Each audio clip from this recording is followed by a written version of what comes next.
मेरा नाम रवीना है। 15 साल पहले की बात है, जब मैं जबलपुर में रहती थी। मेरी ज़िंदगी मेरे परिवार के साथ बहुत अच्छी गुजर रही थी। मेरे पिता का नाम रजत और मेरी माँ का नाम रेवती था। मेरी उम्र 20 साल थी। मेरी एक छोटी बहन भी थी, उसकी उम्र 7 साल थी। उसका नाम सोनम था, जिसे हम प्यार से छोटी कहकर बुलाते थे। मेरे पिता गांव की ही एक छोटी सी साइकिल वर्कशॉप पर मैकेनिक की नौकरी किया करते थे। हमारा कोई भाई तो था नहीं। मैं अपने घर में सबसे बड़ी थी, इसलिए माँ दोपहर का गरम गरम खाना बनाकर मुझे टिफ़िन में पैक करके पकड़ा दिया करती थी। कहती थी कि जा रवीना, अपने पिता को खाना देकर आ, दोपहर का समय हो गया, तेरे पिता भूखे होंगे।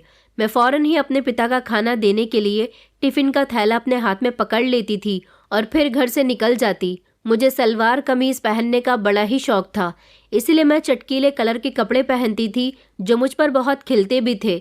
मेरी दोनों बहनें घर के आंगन में आराम से खेलती रहती थी। मैं बहुत सुंदर थी। गांव की बहुत सारी लड़कियां मेरी सहेलियां थीं। ज़्यादातर सारी ही लड़कियों से मेरी जान पहचान थी। मैं अपने गांव के खेतों में काम करने के लिए भी जाती थी, क्योंकि मेरे पिता को मामूली से ही पैसे मिला करते थे, जिससे हमारे घर का गुजारा नहीं होता था। वैसे तो मेरी माँ भी खेतों में काम करने जाती थी, लेकिन कई दिनों से उनके पेट में दर्द चल रहा था। उनकी तबीयत कुछ ठीक नहीं थी, ऊपर से उन्हें घर का भी काम करना होता था, तो वो बहुत थक जाती थी। इसलिए उन्होंने अब मुझे भी खेतों में काम करने के लिए भेजना शुरू कर दिया था, और अभी कुछ दिनों से तो वो नहीं जा रही थी। माँ ने मुझे कहा था कि अपने पिता को खाना देने के बाद खेतों की तरफ चली जाना। मैं घर से निकल गई और चलते चलते पिताजी की दुकान पर पहुंची। मैंने देखा कि मेरे पिताजी ज़मीन पर बैठे साइकिलों की सर्विस कर रहे थे। उनके हाथ ऐसे काले हो रहे थे जैसे किसी ने स्याही लगा दी हो। कपड़ों पर भी कुछ इसी तरह के निशान थे और कुछ निशान चेहरे पर भी मौजूद थे। मुझे देखकर मेरे पिताजी खुश हो गए। कहने लगे कि बेटा, ले आई खाना, अब आराम से खेतों की तरफ चली जा, तेरी बाकी सहेलियां भी उधर ही गई हैं।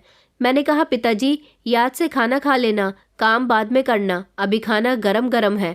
माँ ने कहा है कि खाना ठंडा मत होने देना। मैं चलते हुए पिताजी से ये बात कह रही थी, क्योंकि मेरी सारी ही सहेलियां खेतों में चली गई थी। अब मुझे भी जाने की जल्दी हो रही थी। पिताजी हाथ हिलाकर कहने लगे कि हाँ हाँ बेटा, तू फिक्र न कर, खाना खा लूँगा। हमारे गांव में ज़्यादातर खेतों में काम औरतें और लड़कियां ही किया करती थीं, क्योंकि हमारे गांव में खेत बहुत बड़े बड़े थे। मैं काम करते समय सबके साथ बहुत हंसी मजाक भी करती थी। सबको मेरी बातें बहुत अच्छी लगती थीं। हमारे गांव के एक सरपंच जी थे। वो सिर्फ नाम के सरपंच थे, मगर असल में तो वो और उनका बेटा गांव के दबंग थे। सारे ही गांव वाले सरपंच दया सिंह और उसके बेटे अक्षय सिंह से बहुत डरते थे। अक्षय सिंह तो गांव के गरीब और लाचार लोगों को अपने पैरों की जूती समझता था। पिछले 1 महीने से वो शहर गया हुआ था, इसलिए गांव में ज़रा शांति बनी हुई थी। मगर मैं घर से बाहर पहले ज़्यादा नहीं निकलती थी, लेकिन अब मैंने खेतों में जाना शुरू कर दिया था और अब मैं घर से भी बहुत निकलती थी। गांव के लोग उससे बहुत डरते थे, जबकि सरपंच जी का शहर आना जाना बहुत लगा रहता था, इसलिए वो गांव में कम ही रहते थे। उनके यहाँ कोई औरत नहीं थी। सुना था कि जब दया सिंह की शादी हुई थी तो बेटे को जन्म देने के बाद उनकी पत्नी अपने पति और छोटे से बेटे को छोड़कर चली गई थी। आखिरकार कौन ऐसा होगा जो इतने खतरनाक मर्द के साथ रहना पसंद करेगा? ज़रूर दया सिंह अपनी पत्नी को बहुत परेशान करता होगा। सुना था कि दया सिंह का बाकी का परिवार दूसरे गांव में रहता है। वो लोग इससे कोई संबंध नहीं रखते। सरपंच जी के घर में बहुत सारी नौकरानियां काम करती थीं। हमारे गांव की कोई भी नौकरानी उनकी हवेली में नौकरी करने जाना पसंद नहीं करती थी, मगर वो पैसे से भी बहुत अमीर थे और गांव के लोगों ने उन्हें सरपंच का रुतबा दिया हुआ था। पैसों की खातिर मजबूर गांव की औरतें उनके घरों में नौकरानी का काम करने लगी थीं। मगर अब सरपंच और उसका बेटा अपने रुतबे का गलत फ़ायदा उठाने लगे थे। उन्हें गांव के गरीब और मजबूर लोगों की मजबूरी का फ़ायदा उठाना बहुत पसंद था। वो लोग गांव के बहुत सारे लोगों की ज़मीनें भी खा गए थे। और तो और अक्षय सिंह तो लोगों के साथ मारपीट भी बहुत करता था। मैंने तो सिर्फ उनके बारे में ज़्यादातर सुना ही था, और वैसे भी ये बड़ों की बातें थीं, हम लोग इन बातों में कहाँ घुसते थे। मगर मेरे होश तो तब उड़े थे जब मेरा सामना अक्षय सिंह से हुआ था। वो शनिवार की शाम थी, जब मैं खेतों में काम करने के बाद घर जाने की तैयारी कर रही थी। मेरे साथ की कुछ लड़कियां तो अपना अपना काम निपटाने के बाद जल्दी ही चली गई थी, मगर मैं और मेरे साथ की एक लड़की शिल्पा, हम दोनों बचे हुए थे। हम दोनों ने अपना काम निपटाया और अपने घर की तरफ रवाना होने लगे। उस समय अचानक रास्ते पर तेज आवाज में एक गाड़ी रुकी। गाड़ी से एक आदमी निकला। उसकी बड़ी बड़ी मूछें थी। गले में उसने मोटी सी सोने की चेन पहनी हुई थी, जबकि कानों में छोटे छोटे कुंडल भी थे। हाथों में ढेर सारी अंगूठियां थी। कद काट का अच्छा था, रंग सांवला और आवाज बड़े ही कड़कदार थी। वो कहने लगा कि तुम दोनों लड़कियां इस रास्ते पर अकेली क्यों चल रही हो? उसे देखकर तो जैसे शिल्पा कांपने लगी थी। मैंने कहा, क्यों, हम अकेले चलें या किसी के साथ? तुम्हें इस बात से क्या परेशानी हो रही है? शिल्पा मुझे हाथ से खामोश रहने का इशारा करने लगी, मगर मैं उसका इशारा नहीं समझ सकी थी। वो कहने लगा कि अच्छा, तेरे अंदर तो बड़ी चर्बी लगती है। मैंने कहा, चलो हटो, हमारे रास्ते से हमें जाने दो। मैंने उसे धक्का दिया। वो एक तरफ को हो गया था, लेकिन वो मुझे बड़े गौर से देख रहा था। उसके चेहरे पर एक अजीब सी मुस्कुराहट थी। वैसे भी मैं थी ही इतनी सुंदर, जो मुझे एक नज़र देखता बस देखता ही रह जाता था। शिल्पा मुझे ज़बरदस्ती आगे की तरफ घसीट कर ले गई। हम लोग कुछ आगे चले, मगर शिल्पा बार बार पीछे पलटकर उसे देख रही थी। मैंने कहा कि तुझे क्या हो गया है? शिल्पा कहने लगी कि तुझे क्या हो गया है, तू इसे नहीं जानती? मैंने कहा, कौन है ये मुच्छड़? तो वो कहने लगी, अरे धीरे बोल, अगर उसने सुन लिया तो बहुत बड़ी परेशानी आ जाएगी। उसने बताया कि वो हमारे गांव के सरपंच जी का बेटा अक्षय सिंह है। क्या तूने उसे नहीं देखा? अरे पिछले महीने ये शहर गया हुआ था, आज ही आया है। मैं तो जैसे सीधी खड़ी की खड़ी रह गई थी। मैंने जैसे ही पीछे पलटकर देखा तो वो अभी भी हम दोनों को जाते हुए देखकर मुस्कुरा रहा था। मैंने फौरन ही शिल्पा का हाथ पकड़ा और हम दोनों झट से घर पहुंच गए थे। मैंने कहा, शिल्पा, तूने मुझे पहले क्यों नहीं बताया? मैंने इसको नहीं देखा था, मैंने सिर्फ इसके बारे में सुना हुआ है। शिल्पा कहने लगी, आगे से इससे सोच समझकर बोलना, ये बड़ा ही खतरनाक है। पता है, खूबसूरत लड़कियों पर इसकी हमेशा नज़र रहती है। गांव के बड़े बड़े जमींदार इसे गुंडागर्दी करने के लिए अपने साथ ले जाते हैं। भले ही ये सरपंच का बेटा है, मगर एक तरह का गुंडा ही है। तूने देखा नहीं, ये तुझे किस तरह घूर घूर कर देख रहा था? मैंने कहा, मुझे नहीं पता, आइंदा मैं ध्यान रखूंगी, इससे बचने की ही कोशिश करूंगी। हम दोनों घबराते हुए ये बातें कर रहे थे जब मेरी माँ ने दरवाजे पर आकर हमसे पूछा, अरे क्या हुआ? दोनों बहुत घबराई हुई लग रही हो। मैंने कहा, कुछ नहीं माँ, बस रास्ते में एक जंगली जानवर मिल गया था, उससे डर रहे थे। शिल्पा कहने लगी कि अच्छा चल, मैं अब अपने घर जाती हूँ, देर हो रही है। मेरी माँ मेरा इंतज़ार कर रही होगी। वो मेरे दरवाजे से ही चली गई और मैं अपने घर के अंदर आ गई थी। अगले दिन फिर से जब मैं खेतों में काम करने के लिए गई और वहां से वापस आई तो सारी लड़कियों के सामने अक्षय सिंह ने मेरा रास्ता रोक लिया था और कहने लगा कि तुझे खेतों में काम करने की क्या ज़रूरत है, तेरी खूबसूरती ख़राब हो जाएगी। मैं खामोश रही। मुझे डर लगने लगा था, क्योंकि जैसी बातें मैंने उसके बारे में सुनी हुई थी उस हिसाब से मैं उससे ज़्यादा बात नहीं कर सकती थी। मैंने उसकी सारी बातों को इग्नोर किया। मैं उसकी तरफ पलटकर भी नहीं देखती थी, मगर मैंने नोटिस किया था कि वो हर बार आते जाते मुझे घूरता रहता था। मैं उसकी अजीब अजीब नज़रों का शिकार बनती रहती थी, लेकिन मुझे उससे चिढ़ होती थी। वो बहुत ख़तरनाक लड़का था, मुझसे उम्र में पूरे 7 साल बड़ा था। इन दिनों हमारे गांव में शहर के स्वास्थ्य केंद्र की एक टीम आई हुई थी, जो पूरे 1 महीने के लिए हमारे गांव में फ्री इलाज का कैंप लगा रहे थे। उस कैंप में लगभग 1 डॉक्टर और 3 नर्स मौजूद थी। उन्होंने गांव के मेले वाले स्थान पर अपना कैंप लगाया हुआ था।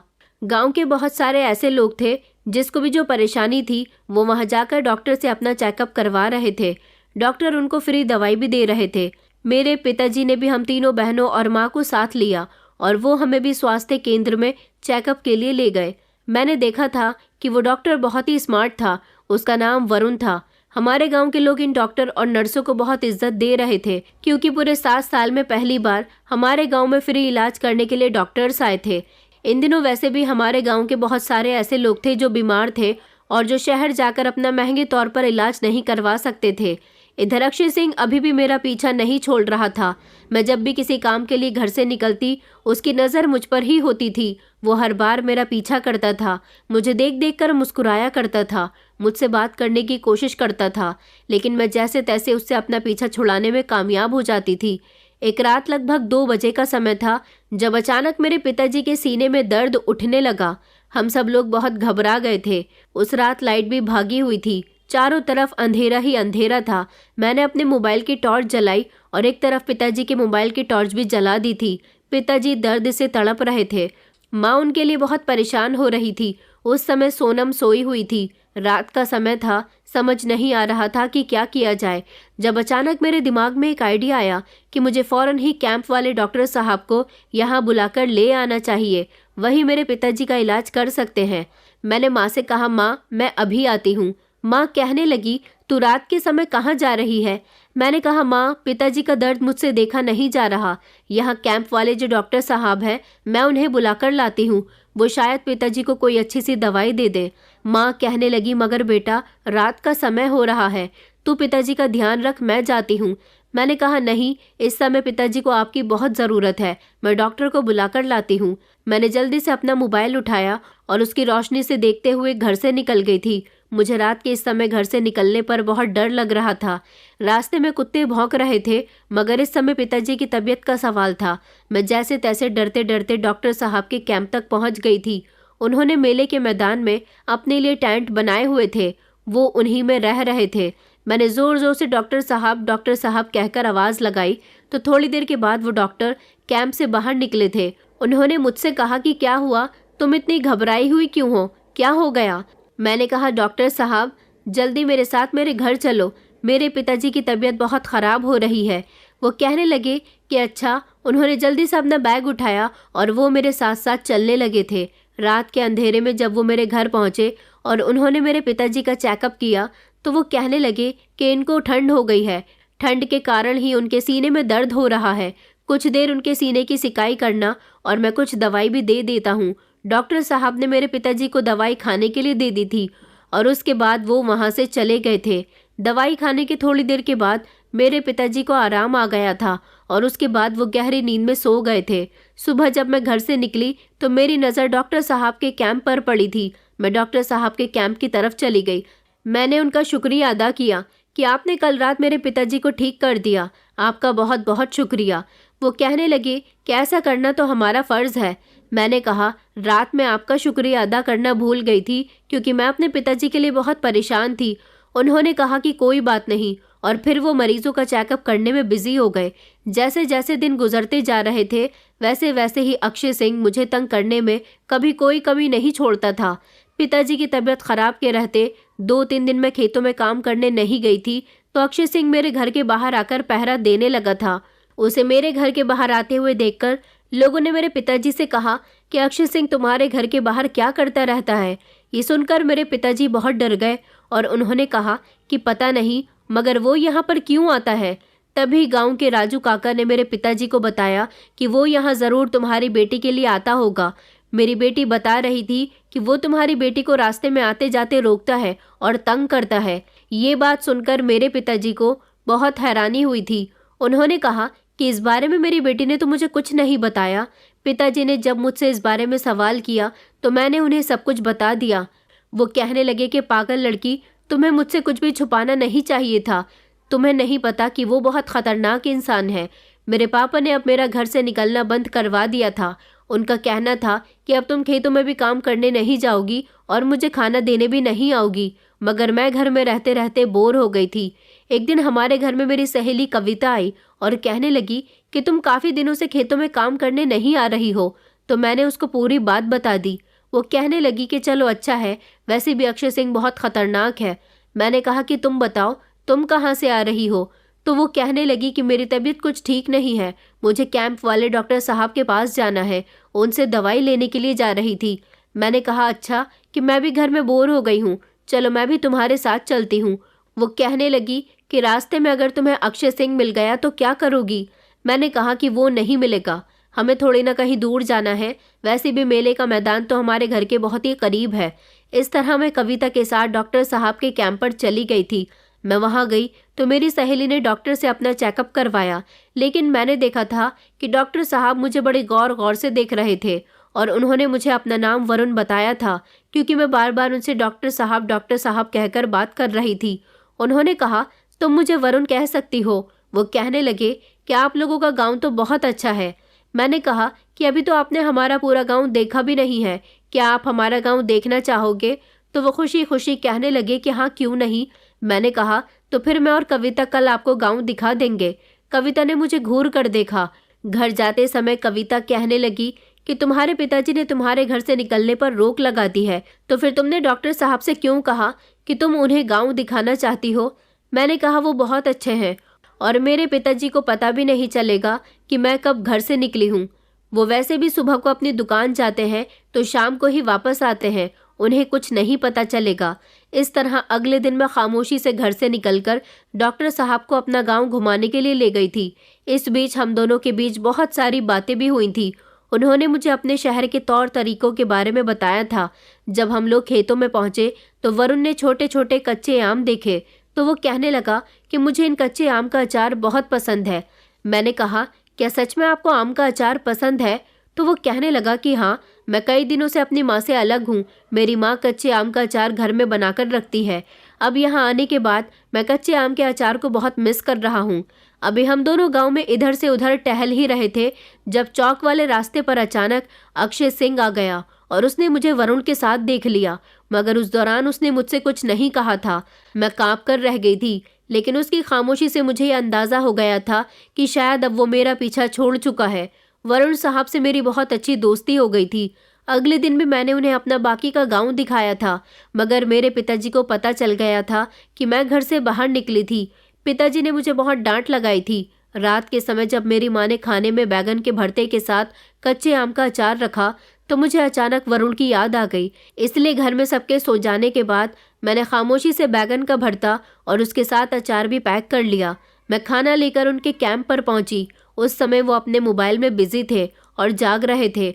उन्होंने मुझे इतनी रात को देखा तो वो कहने लगे कि आज भी तुम्हारे पिताजी की तबीयत खराब हो गई।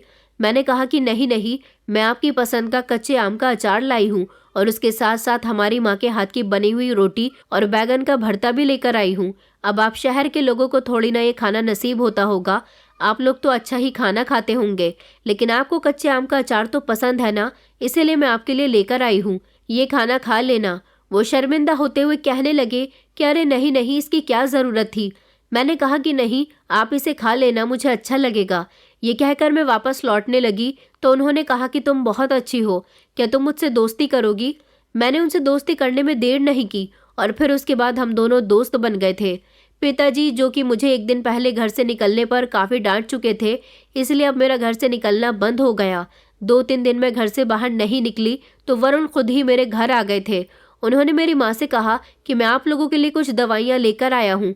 वो हमारे घर में आने का बहाना ढूंढना चाहते थे। मेरी माँ की नज़र बचते ही उन्होंने मुझे इशारे से कहा, तुम कहाँ हो? मैंने उन्हें बताया कि मैं घर से बाहर नहीं निकल सकती। उन्होंने कहा, पर क्यों? अब पूरी बात तो मैं उन्हें माँ के सामने नहीं बता सकती थी, लेकिन उन्होंने मुझसे मेरा मोबाइल नंबर पूछा तो मैंने उन्हें अपना मोबाइल नंबर दे दिया था। अब मेरी बात वरुण से फ़ोन पर होने लगी थी। इस दौरान मेरा पीछा अक्षय सिंह से तो छूट ही गया था, लेकिन अक्षय सिंह इतनी आसानी से हार मानने वालों में से नहीं था। वो समझ गया था कि मेरे पिताजी ने मेरे घर से बाहर निकलने पर पाबंदी लगाई हुई है, इसलिए वो अपने पिताजी के आने का इंतज़ार कर रहा था। जैसे ही उसके पिता शहर से गाँव आए, उसने अगले ही दिन अपना रिश्ता मेरे घर भेज दिया था। सरपंच जी को देखकर ऐसा लगता था जैसे वो मेरे लिए अपने बेटे का रिश्ता मांगने नहीं आए, बल्कि मेरा सौदा करने के लिए आए हैं। उन्होंने मेरे पिताजी से कहा था कि मेरा बेटा तुम्हारी बेटी को पसंद करता है और उससे शादी करना चाहता है। अगर तुम्हें ये रिश्ता मंजूर है तो शादी की तैयारियां शुरू करो, और अगर नहीं मंजूर है तो मेरा बेटा तुम्हारी बेटी को घर से उठा लेगा। ये बात सुनकर तो मेरे पिताजी बहुत डर गए थे और फौरन ही सरपंच जी के पैरों में गिर गए। कहने लगे कि आप ये क्या कह रहे हो? मेरी बेटी बहुत मासूम है, उसकी और आपके बेटे की उम्र में बहुत फ़र्क है। सरपंच जी कहने लगे, तो क्या हुआ? मेरे बेटे का तुम्हारी बेटी पर दिल आ गया, वो अपने दिल को नहीं समझा सकता।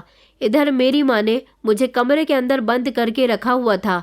मैं और माँ खिड़की के करीब ही खड़े हुए थे, जबकि मेरी छोटी बहन माँ से लिपटी हुई डरी सहमी थी। सरपंच जी कहने लगे, मैं यहाँ तुम्हारा रोना धोना देखने के लिए नहीं आया हूँ। मैंने अपना फैसला सुना दिया है। तुम्हारी बेटी जल्द ही हमारे घर की बहू बनेगी। वो तो हमारे घर से अपने आदमी और बेटे के साथ चले गए थे, मगर हमारे घर में रोना धोना शुरू हो गया था। मेरे पिताजी ने कहा कि मैं कुछ नहीं कर सकता। न जाने ये सब हमारे साथ क्यों हो रहा है, हमारी किस्मत इतनी ख़राब क्यों है। मैं भी अपने पिताजी के पास खड़े होकर रो रही थी। मेरे पिताजी ने मेरे सर पर हाथ रखा और कहने लगे कि बेटा, तेरी खूबसूरती ही आज तेरी दुश्मन बन गई। मैं नहीं चाहता कि मेरी बेटी की शादी ऐसे दरिंदे से हो जो बिल्कुल भी अच्छा इंसान नहीं है। लेकिन मैं क्या करूं, मैं बहुत मजबूर हूं। अब तुझे ही कुछ ना कुछ करना होगा। मैंने कहा, पिताजी मैं क्या करूं, मैं इस इंसान से शादी नहीं करूंगी। माँ भी यही कहने लगी कि चाहे जो हो जाए मगर मेरी बेटी उसके घर विदा होकर नहीं जाएगी। वो लोग बहुत खतरनाक लोग हैं, मेरी बेटी को जान से मार देंगे और हम तो उनके खानदान के बारे में भी कुछ नहीं जानते। पिताजी कहने लगे, तो अब क्या किया जाए। पूरे गांव में ये बात फैल गई थी कि अक्षय सिंह का रिश्ता मेरे लिए आया है। मैं उस दिन बहुत उदास थी। एक तरफ मैं इसलिए भी उदास थी क्योंकि अगले ही दिन वरुण का भी हमारे गांव से जाने का समय आ गया था। लेकिन मैं मन ही मन वरुण को चाहने लगी थी। उससे मेरी फ़ोन पर भी बात होती थी और वो मुझसे दवाइयों के बहाने घर भी मिलने के लिए आता था। अभी तक उसने मुझे प्रपोज तो नहीं किया था, लेकिन मैं जानती थी कि वो मुझे पसंद करता है। वरुण नहीं जानता था कि मैं किस परेशानी से गुजर रही हूँ। मैं तो घर में ही कैद थी। मुझे पता चला कि वरुण हमारे गांव से चला गया। ऐसा नहीं था कि आखिरी समय वो मुझसे मिलकर नहीं गया था, वो मुझसे मिलने के लिए घर आया था। लेकिन पिताजी नहीं चाहते थे कि मैं इस समय किसी से भी मिलूं। पिताजी को डर था कि कहीं कोई भी उनकी बेटी को नुकसान ना पहुंचा दे। वो उदास होकर मेरे घर से चला गया था, यहाँ तक कि हमारा गांव भी छोड़कर चला गया था। मेरे पिताजी गांव के बड़े बड़े जमींदारों के आगे मिन्नतें करने गए थे ताकि वो सरपंच जी को समझाएं कि वो हमारे साथ उनकी बेटी से शादी करने की ज़बरदस्ती ना करे। जब जमींदारों ने सरपंच जी से बात की तो अक्षय सिंह को गुस्सा आ गया और उसने मेरे पिताजी से कहा कि तुम्हारी हिम्मत कैसे हुई इस मामले को पंचायत के बीच लाने की। अब तुम देखो कि मैं क्या करता हूँ। अक्षय सिंह ने अब हमारे घर पर धावा बोलना शुरू कर दिया था। वो घर में घुसता और सबके सामने मेरा हाथ पकड़ लेता। मेरी माँ और पिताजी उसके पैरों में गिर जाते। गांव के सारे ही लोग घर के बाहर खड़े होकर ये सब कुछ तमाशा देखते रहते। मैं रोती रहती थी और उससे कहती थी कि प्लीज़ मेरे साथ ऐसा मत करो, मगर वो मेरी कोई बात नहीं मानता था। उसने कह दिया था कि खामोशी से मेरे साथ शादी करने के लिए राज़ी हो जाओ, वरना मैं तुम्हारी बेटी को यहाँ से उठाकर ले जाऊँगा। तुम मेरी ताकत को नहीं जानते।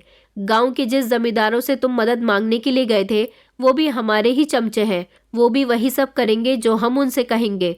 अब मेरे पिताजी के पास कोई और रास्ता नहीं था और उन्होंने मुझे समझाया था कि बेटा तुझे इससे शादी करनी होगी। लेकिन मेरा मन कहीं से कहीं तक भी अक्षय सिंह से शादी करने के लिए नहीं मान रहा था। उस दिन मुझे वरुण की बहुत याद आ रही थी। मैंने वरुण को कॉल की और उसे अपने बारे में सब कुछ बताने लगी। मैं रोते हुए उससे बात कर रही थी। वरुण ने कहा था कि तुमने मुझे पहले ये सब कुछ क्यों नहीं बताया। मैंने कहा, तुम क्या, कोई भी मेरी मदद नहीं कर सकता। आखिर तुम्हें बताकर क्या होता। वो बहुत ही खतरनाक इंसान है, पूरे गांव में उसकी चलती है।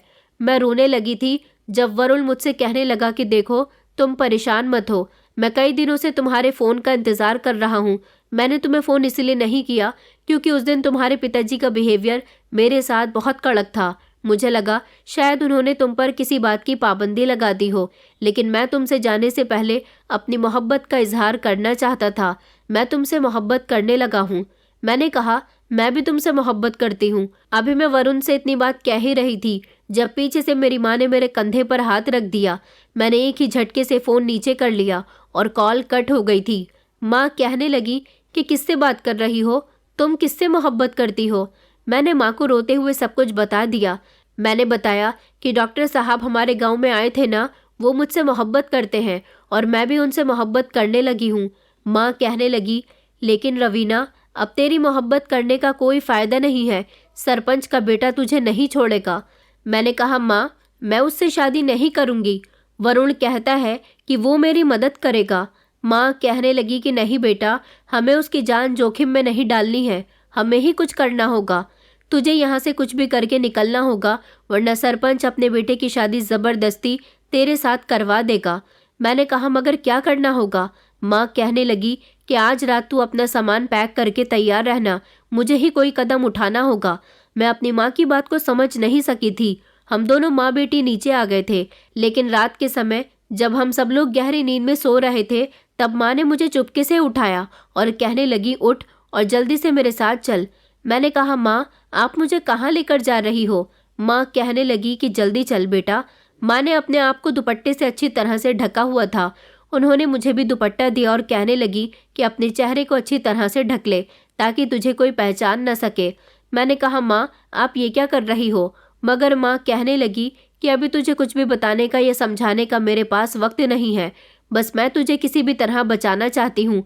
छोटी उस समय पिताजी के पास लेटी हुई गहरी नींद में सो रही थी। मैंने माँ से कहा, मगर हम कहाँ जा रहे हैं? हमें पिताजी को तो इस बारे में बताना होगा। माँ दरवाजे तक आई और कहने लगी कि तेरे पिताजी को मैं खुद बता दूंगी, तू अभी बस मेरे साथ चल। माँ मेरा हाथ पकड़कर मुझे घर से लेकर आ गई थी। चारों तरफ अंधेरा था, उल्लुओं की आवाज आ रही थी। फिर माँ मुझे खेतों में ले गई। हम लोग झाड़ियों को पार करते हुए एक पक्के रास्ते पर निकल आए थे। मैंने कहा, माँ आप ये मुझे कौन से रास्ते पर ले आई हो? दूसरे रास्ते से भी तो आ सकते थे ना। माँ कहने लगी कि तू बस खामोश रह, मेरे साथ चलती रह। देखते ही देखते हम शहर जाने वाली सड़क पर आ गए थे।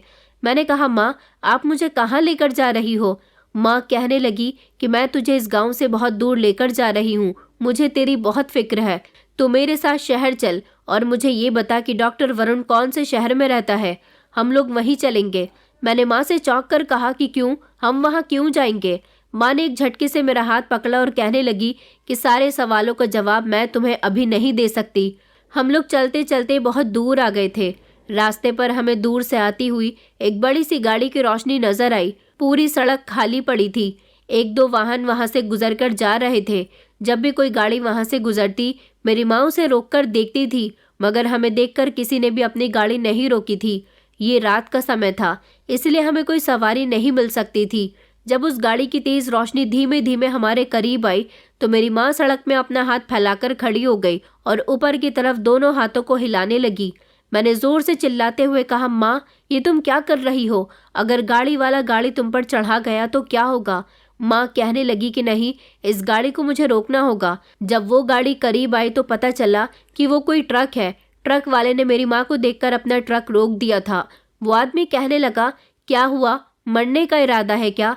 माँ कहने लगी कि भैया हमें शहर की तरफ छोड़ दो, तुम्हारी बड़ी मेहरबानी होगी। वो कहने लगा, मगर इतनी रात को? मेरी माँ कहने लगी कि हम बहुत बड़ी मुसीबत में हैं, मैं तुम्हारी बहुत बहुत आभारी रहूंगी।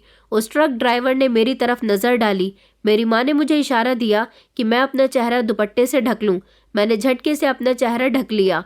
वो ट्रक ड्राइवर पहले तो हम दोनों को गौर गौर से देखता रहा, लेकिन जब उसने मेरी माँ के जुड़े हुए हाथ देखे तो वो कहने लगा कि अच्छा ठीक है, बैठ जाओ।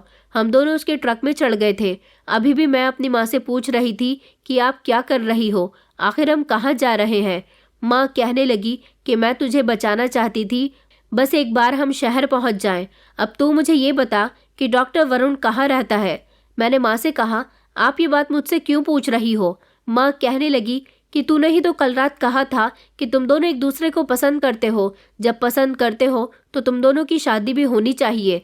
मैं चाहती हूँ कि तुझे डॉक्टर वरुण के हवाले कर दूँ, तेरी उनके साथ शादी करवा दूँ। इस तरह तू गाँव से बाहर रहेगी और जब एक बार तेरी शादी हो जाएगी तो अक्षय सिंह भी कुछ नहीं कर सकेगा।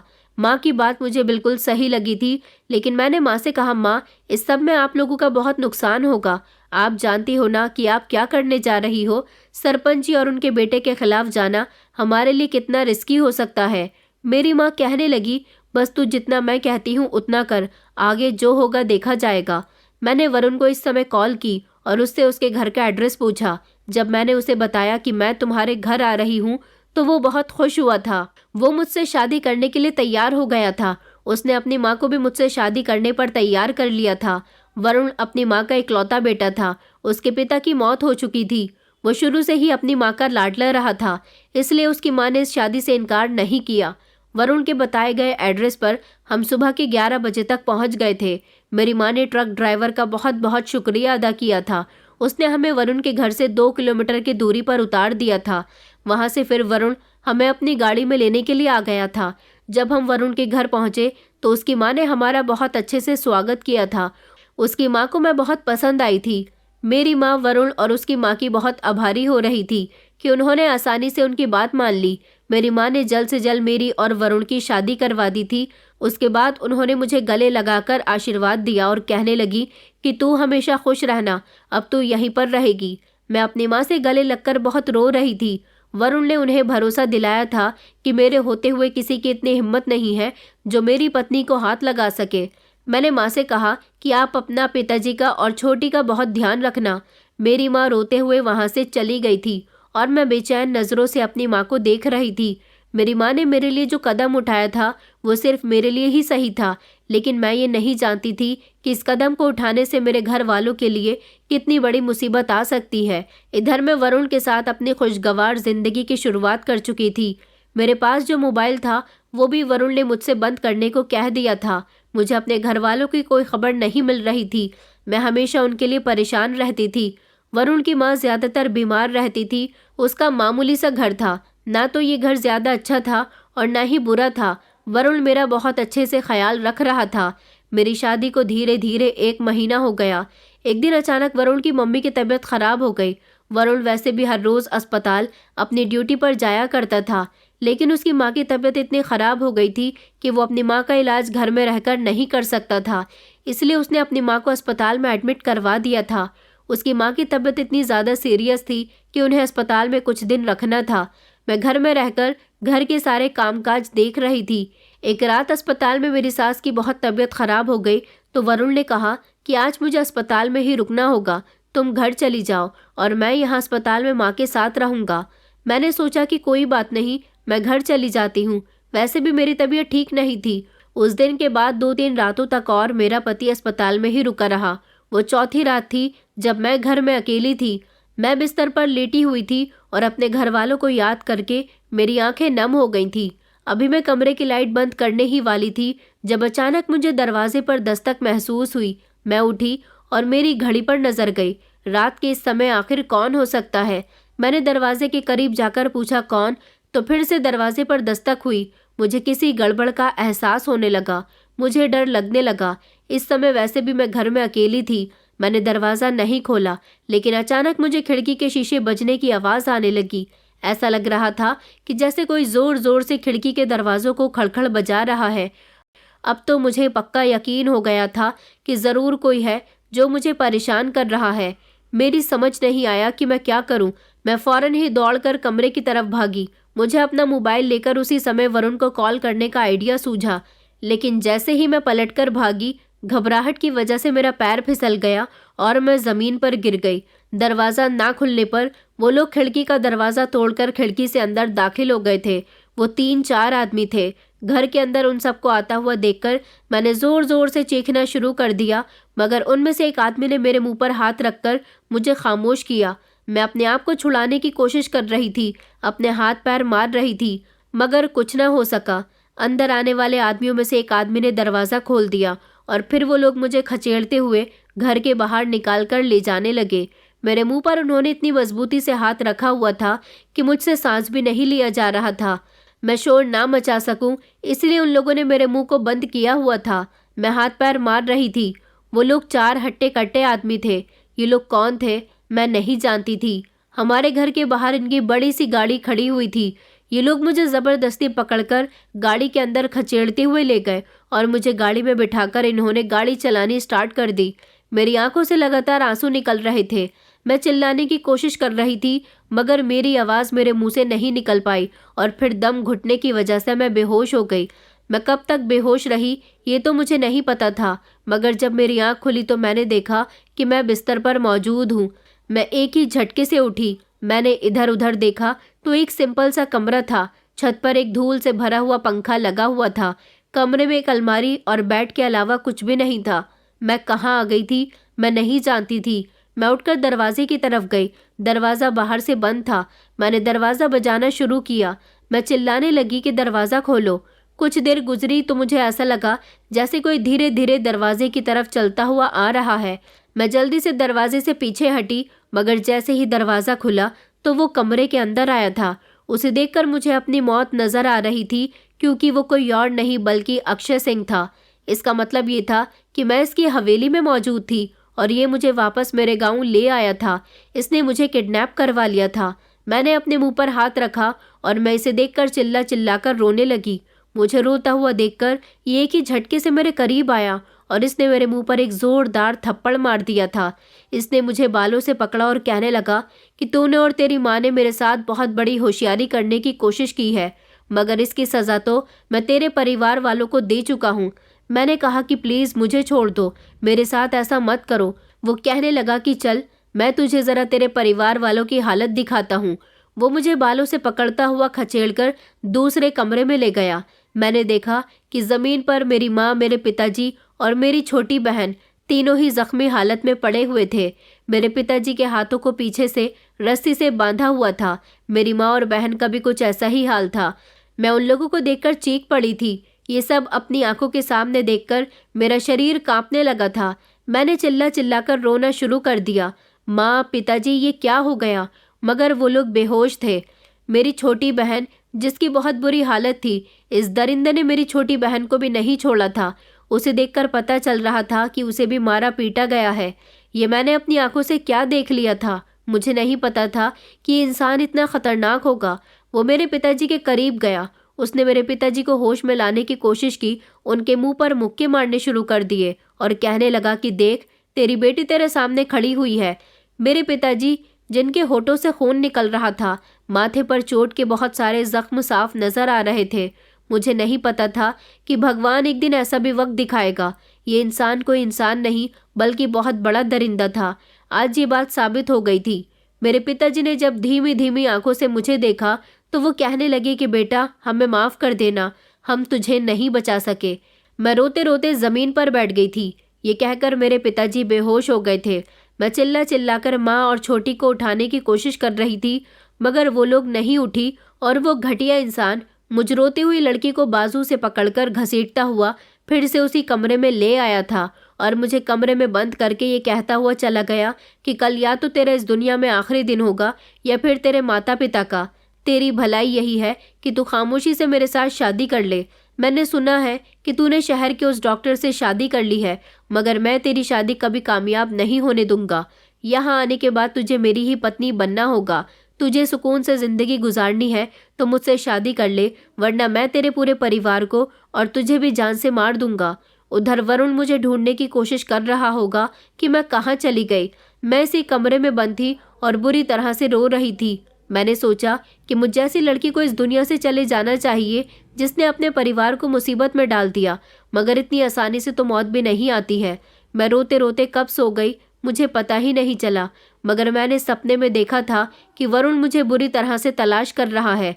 सुबह जब फिर से अक्षय सिंह ने झटके से कमरे का दरवाज़ा खोला तो मेरी आँख खुल गई थी। उसने मुझे बाजू से पकड़ा और मुझे अपनी हवेली के बाहर लेकर जाने लगा। मैंने देखा कि मेरे माता पिता और मेरी छोटी बहन को इस कंडीशन में ज़मीन पर लिटाया हुआ था। इस समय मेरे पिताजी और माँ तो होश में थे, मगर मेरी बहन अभी भी बेहोश ही थी। वो बच्ची थी और उसके साथ बहुत बुरा हुआ था। अक्षय सिंह ने मुझे एक झटके से ज़मीन पर धकेला। गांव के सारे ही लोग हमारा तमाशा देख रहे थे। भीड़ ने हमें घेर रखा था। अक्षय सिंह कहने लगा कि अभी और इसी समय तू मुझसे शादी करेगी, वरना मैं इसी समय एक एक करके तेरे घर वालों को जान से मार दूंगा। मैं अभी भी इस शादी से इनकार कर रही थी। मेरी माँ और पिताजी हाथ जोड़कर उनसे विनती कर रहे थे कि हमारी बेटी को छोड़ दो। अक्षय सिंह ने कहा कि तेरी यहाँ कोई चालाकी नहीं चलेगी। तू जानती है कि इस गांव में मेरे और मेरे पिता का ही सिक्का चलता है। उसने झट से अपनी जेब से रिवॉल्वर निकाली और मेरे पिताजी के सर पर रख दी। कहने लगा कि तू मुझसे शादी करेगी या नहीं। मैं अभी भी चीख चीख कर रो रही थी कि मेरे पिताजी को छोड़ दो। हुआ ये था कि मेरे वहाँ से जाने के बाद अगले ही दिन जब मेरे पिताजी की आंख खुली तो उन्होंने हमें घर में नहीं पाया था।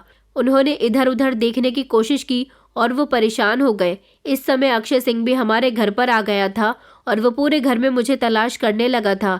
जब उसने मुझे और मेरी माँ को घर में नहीं पाया तो मेरे पिताजी को बंधक बना लिया और उनसे पूछने लगा कि बता, तूने अपनी बेटी को कहाँ भेजा है और तेरी पत्नी कहाँ है। लेकिन पिताजी तो कुछ भी नहीं जानते थे। कुछ वक्त गुजरा तो मेरी माँ शहर से गांव वापस आ गई थी।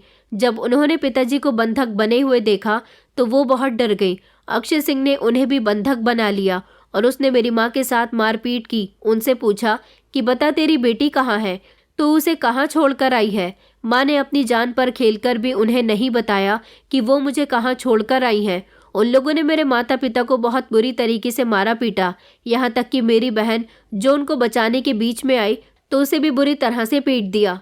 गांव के सारे ही लोग खड़े हुए ये तमाशा देख रहे थे, मगर किसी की इतनी हिम्मत नहीं थी कि मेरे परिवार वालों को बचा सके। और फिर उसी दिन से उसने मेरे घर वालों को अपने घर में कैद करके रखा था। वो उनके साथ हर रोज़ मारपीट करता था। उनसे पूछता था कि तुमने अपनी बेटी को कहाँ भेजा है। मगर अब कई दिन हो गए थे। जब मेरे घर वालों को मार मार कर वो थक गया तो उसने अब फैसला कर लिया था कि वो मेरे घर वालों को ख़त्म कर देगा। उसने जब मेरी माँ को धमकी दी कि मैं तेरे पति को जान से मार दूंगा, तब माँ ने सारी सच्चाई उसे बता दी थी और फिर उसके बाद उसने मुझे मेरे घर से उठवा लिया। आज भी गांव वाले खड़े हुए तमाशा देख रहे थे। किसी में इतनी हिम्मत भी नहीं थी कि कोई जाकर पुलिस को बुला लाए, लेकिन यहाँ की पुलिस को भी इन लोगों ने दबाकर रखा हुआ था। उनके आगे पुलिस वालों की भी नहीं चलती थी। सरपंच जी भी खड़े हुए ये तमाशा देख रहे थे। उनका मानना था कि उनका बेटा कुछ गलत नहीं कर रहा। उसने रिवॉल्वर का ट्रिगर धीरे धीरे दबाना शुरू ही किया था जब अचानक तेज गोली चलने की आवाज आई और अक्षय सिंह धड़ाम से पीछे की तरफ जमीन पर गिर गया था। सबकी नज़र जब बाईं तरफ गई तो सब लोग हैरान रह गए थे, क्योंकि गोली चलाने वाला कोई और नहीं बल्कि एक पुलिस इंस्पेक्टर था। पुलिस इंस्पेक्टर धीरे धीरे चलता हुआ हम सब के करीब आया। ये सब देखकर सरपंच जी का खून खौल उठा था। वो शोर मचाने लगे कि किसकी इतनी हिम्मत हुई जिसने मेरे बेटे पर हमला करने की कोशिश की। जल्दी से उसके आदमियों ने अक्षय सिंह को जमीन से उठाया। उसका हाथ बुरी तरह से जख्मी हो चुका था, क्योंकि उसके हाथ पर गोली लगी थी और उसके हाथ में पड़ी रिवॉल्वर दूर जा गिरी थी। ये पुलिस कहाँ से आई थी और इसे कौन लेकर आया था? अभी हम सब लोग यही सोच रहे थे जब अचानक मुझे वरुण दिखाई दिया। वरुण को देखकर जैसे मुझे उम्मीद की किरण नजर आई थी। मैं झट से वरुण के गले लग गई। अक्षय सिंह चिल्लाते हुए कहने लगा कि ये मेरी पत्नी है, मेरी इससे शादी होने वाली है। वरुण कहने लगा कि अक्षय सिंह, तेरे बाप का और तेरा यहाँ पर अंत हो चुका है, अब तेरी कोई नहीं सुनेगा। सरपंच जी ने अपने आदमियों को वरुण और पुलिस पर हमला बोलने के लिए कहा। जब पुलिस के बाकी सिपाही भी आगे आकर खड़े हो गए, इतने ढेर सारे पुलिस वालों को देखकर वो आदमी सहम कर रह गए। वो पुलिस इंस्पेक्टर कोई और नहीं बल्कि वरुण के चाचा जी थे। यहाँ की पुलिस तो इन लोगों से डरती थी, इसलिए वरुण अपने साथ ही शहर से पुलिस लेकर आया था। वरुण ने अपने चाचा जी को मेरी और अपनी शादी के सारे सबूत भी दिखा दिए थे और उसने अपने चाचा जी को सब कुछ बता दिया था। वो जब मौके पर उन्हें यहाँ लेकर आया तो पुलिस वालों ने सब कुछ अपनी आंखों से देख ही लिया था, मगर ये सारे ही पुलिस वाले इस बात से हैरान थे कि अक्षय सिंह और उसका पिता यहाँ के इतने बड़े दबंग हैं कि यहाँ की पुलिस भी इससे डरती है। उन लोगों ने पुलिस के खिलाफ एक्शन उठाने की भी बात कही थी और उन सबको अरेस्ट कर लिया गया था, जबकि वो दोनों बाप बेटे बहुत शोर मचा रहे थे कि हम तुझे नहीं छोड़ेंगे। तय ये हुआ था कि इन लोगों को गांव के आसपास नहीं बल्कि शहर ले जाकर ही इन पर कार्रवाई की जाएगी और इस तरह मैं और मेरा पूरा परिवार बच गया था। मैंने और वरुण ने मिलकर जल्दी से मेरे घर वालों के हाथ पैर खोले।